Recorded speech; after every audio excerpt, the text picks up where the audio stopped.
Hey, what's up everyone? I hope you're all doing as well as you can be under the circumstances. Sorry it's been so long since I uploaded an update to this series. Christmas hit, New Year's hit, and I also got married, and there's just been a whole load of other life stuff sent my way. Also, I was kind of deciding where this series was going to go. This is actually going to be my final video on HCG for the treatment of PFS. The reason is because I've actually come off HCG now. Since my last update, I tried going up to 150 IUs every other day, which is still below what my doctor has prescribed for me. And if you guys remember a few videos ago, I had an extreme reaction to 250 IUs. It caused insane amounts of neuroinflammation. My eyes were like popping out my head, watery, the worst headache ever, and just like worsened my neurological symptoms a lot. What happened when I went up to 150 IUs, which is like 25 IUs more than I was doing? After I'd done 2 doses of that, so it took 4 days, I noticed that my headache was really bad, and I actually caused myself to have a really bad headache on Christmas Day.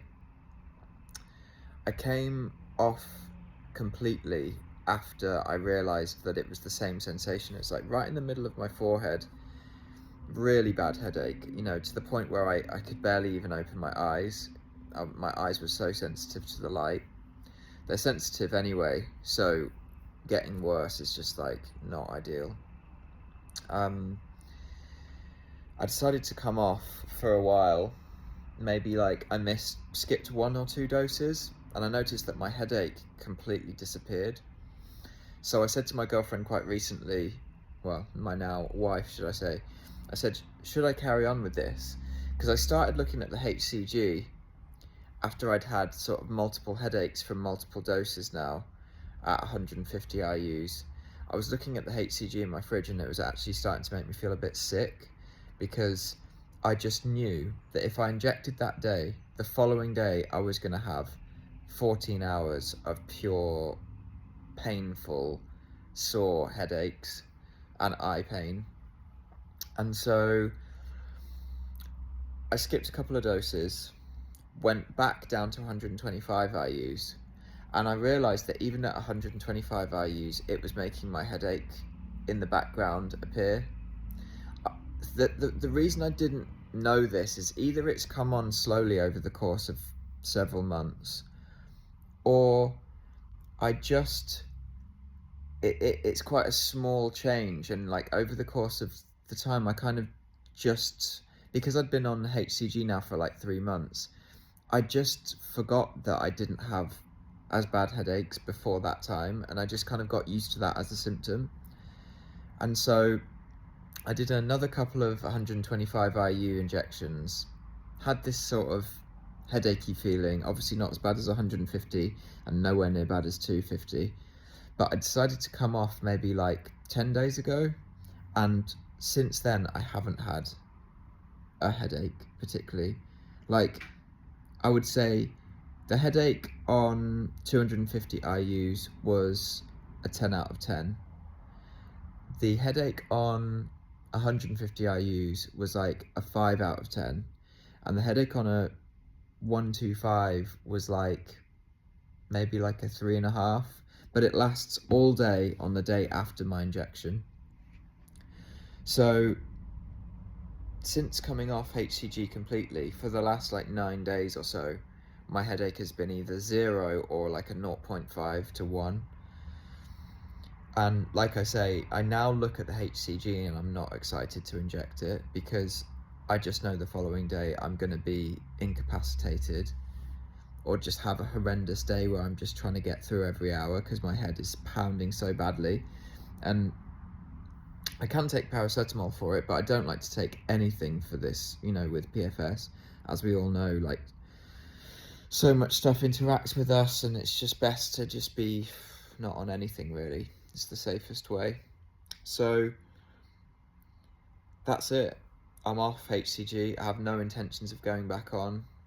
I'm a bit weaker in the gym. I went to the gym last night and I noticed that like whatever strength gains HCG gave me, I just feel like that's fallen off. Maybe gave me like a 10% strength gain. I was actually hitting personal records in the gym, like bench press and a few other exercises, running and stuff. I was like, oh my god, I'm hitting personal records here at age 33 with PFS. That's quite impressive, but I think it was the HCG which was the crutch.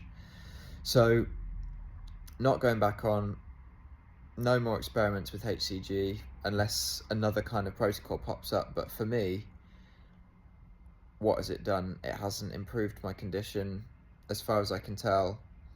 It just made my headaches worse. I'm 3 months later and I am better than I was 3 months ago, but you know what? I put none of it down to HCG. I've been exercising a lot, my diet's been super clean, I've been trying to de-stress as much as you can in the modern life, in the modern world. And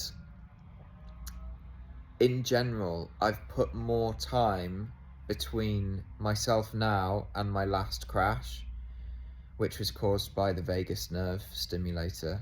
That was like, I can't remember when it was, but it was end of summer. It was just before when I started HCG, to be honest.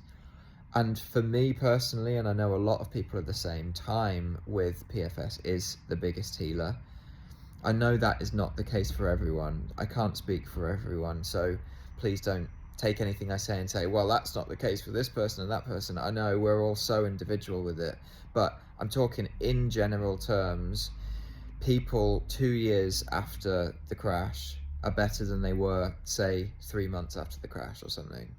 And that's the case for me. My latest crash, my latest severe worsening of symptoms, I'm now further away from it in time. And I think that's just why I'm in a bit of a better spot.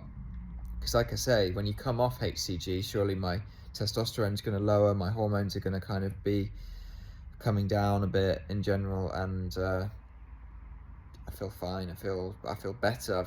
Because yeah, it's like how I feel now is how you'd hope to feel injecting HCG, if that makes sense. Like, that's how much kind of brighter and better I feel. I'm working quite hard, doing bits and bobs, and yeah, getting on with my life. And with HCG, it just made things much more difficult, purely for the headache.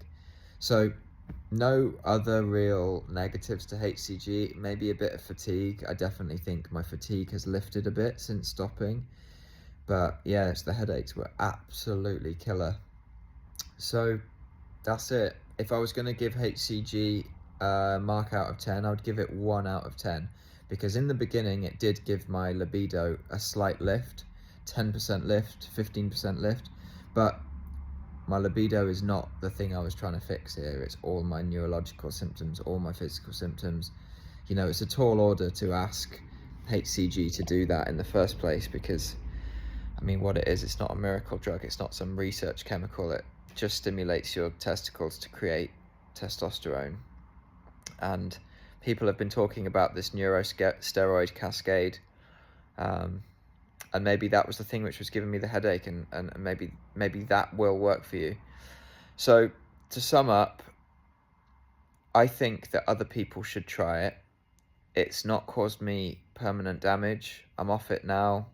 Everything's fine. Some people have been healed. Some people have got miraculous recoveries from HCG. I think it's worth trying if you are 1, maybe 2 years out from your initial crash. I wouldn't recommend jumping on it immediately.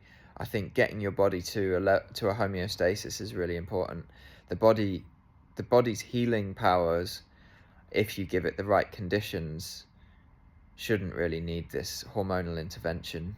And if you want to spend all the time getting your tests, all the money getting the tests, doing the Zoom calls with doctors, getting it posted through, mixing it up, injecting it, remembering to inject it, and worrying about injecting it, and then it does nothing for you after 3 months, and you spent all this time and energy, maybe you want to look at my videos and think, you know what, I'm going to avoid it. So it's up to you. The choice is yours. I wouldn't say I'm not, just because it's not worked for me doesn't mean it's not going to work for you.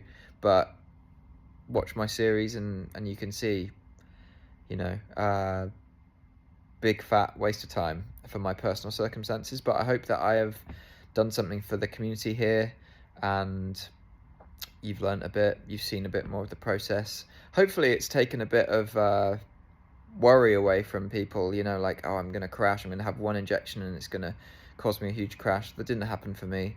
It doesn't happen for anyone that I've been able to find.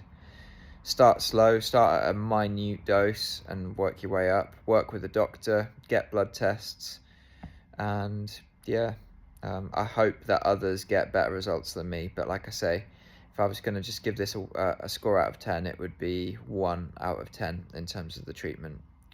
So anyway, that's it. That's this series over. Good luck to everybody else, and maybe I'll come back with another treatment protocol in the future.